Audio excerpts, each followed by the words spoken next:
Hello നമസ്കാരം. ഇത് നിങ്ങൾക്കുള്ള ഒരു യെസ് ഓർ നോ ഗൈഡൻസ് ആണ്. അപ്പോൾ തന്നിരിക്കുന്നതിൽ നിന്ന് ഒരു ചാം നിങ്ങൾ ഇൻഡ്യൂട്ടീവ്ലി ചൂസ് ചെയ്യേണ്ടതാണ്. ഇതാണ് ഗ്രൂപ്പ് 1, ഇതാണ് ഗ്രൂപ്പ് 2.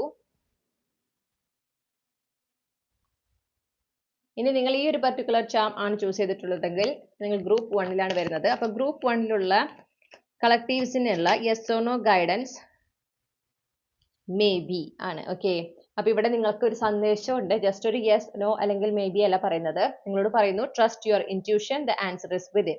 അപ്പൊ നിങ്ങൾ യെസ് ഓർ നോ ഗൈഡൻസ് ചോദിക്കുന്നുണ്ടല്ലോ ആ ഒരു കാര്യത്തിനെ സംബന്ധിച്ച് നിങ്ങൾക്കുള്ള യെസ് ഓർ നോ ആൻസർ നിങ്ങളുടെ ഉള്ളിൽ തന്നെയുണ്ട്. നിങ്ങളുടെ ഇൻറ്റ്യൂഷൻ പറയുന്നത് എന്താണോ അതാണ് ഉത്തരം. അവിടെ നിങ്ങൾ പിന്നെ സെക്കൻഡ് ഗസ് ചെയ്യേണ്ട ആവശ്യമില്ല.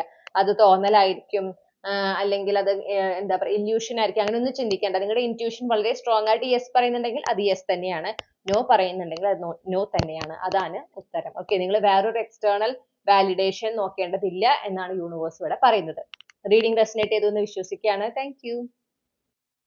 ഓക്കെ, അപ്പൊ നിങ്ങൾ ഈ ഒരു പർട്ടിക്കുലർ ചാം ആണ് ചൂസ് ചെയ്തിട്ടുള്ളതെങ്കിൽ നിങ്ങൾക്കുള്ള യെസ് ഓർ നോ ഗൈഡൻസ് എന്താണ് നമുക്ക് നോക്കാം. ഗ്രൂപ്പ് 2 ഉൾപ്പെട്ടുള്ള കളക്റ്റീവ്സിന് ഉള്ള യെസ് ഓർ നോ ഗൈഡൻസ് എന്താണ്?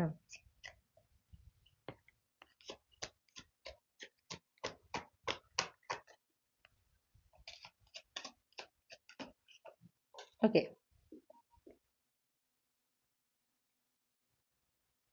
again നമുക്ക് യെസ് കാർഡ് ആണ് കിട്ടിയിട്ടുള്ളത്. ഇവിടെ നിങ്ങൾക്കുള്ള സന്ദേശം എന്താന്ന് വെച്ചിട്ടുണ്ടെങ്കിൽ ഞാൻ ക്ലോസപ്പിൽ കാണിച്ചു തരാം.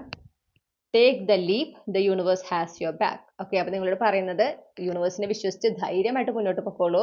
ഈ ഒരു കാര്യമായിട്ട് യൂണിവേഴ്സ് നിങ്ങളുടെ കൂടെയുണ്ട്. യൂണിവേഴ്സിന്റെ എല്ലാവിധ സപ്പോർട്ടും നിങ്ങൾക്ക് ഉണ്ടായിരിക്കും. ഓക്കെ, യൂണിവേഴ്സിനെ വിശ്വസിക്കുക. ആ ഒരു ലീപ്, നിങ്ങൾ ആ ഒരു ആക്ഷൻ എന്താണോ നിങ്ങൾ മനസ്സിൽ വെച്ചിട്ടുള്ള കാര്യം അതുമായിട്ട് മുന്നോട്ട് പോകുക. നിങ്ങൾ ആ കംഫർട്ട് സോൺ ബ്രേക്ക് ചെയ്ത് പോകുക.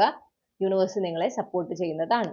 ഓക്കെ, അപ്പൊ ഇതാണ് നിങ്ങൾക്കുള്ള റീഡിംഗ്. ഈ റീഡിംഗ് റെസനേറ്റ് ചെയ്തു എന്ന് ഞാൻ വിശ്വസിക്കുകയാണ്. Thank you.